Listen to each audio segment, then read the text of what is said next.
جان رکھو کہ دنیا کی زندگی محض کھیل اور تماشا اور زینت و آرائش اور تمہارے آپس میں فخر و ستائش اور مال و اولاد کی ایک دوسرے سے زیادہ طلب و خواہش ہے۔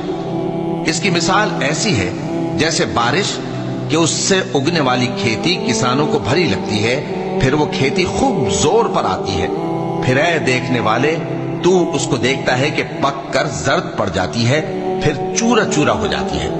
اور آخرت میں کافروں کے لیے عذاب شدید اور مومنوں کے لیے اللہ کی طرف سے بخشش اور خوشنودی ہے۔ اور دنیا کی زندگی تو دھوکے کا سامان ہے۔ بندو اپنے پروردگار کی بخشش کی طرف اور جنت کی طرف لپکو جس کا عرض آسمان اور زمین کے عرض کا سا ہے، اور وہ ان لوگوں کے لیے تیار کی گئی ہے جو اللہ پر اور اس کے پیغمبروں پر ایمان لائے ہیں۔ یہ اللہ کا فضل ہے، جسے چاہے عطا فرمائے، اور اللہ بڑے فضل کا مالک ہے۔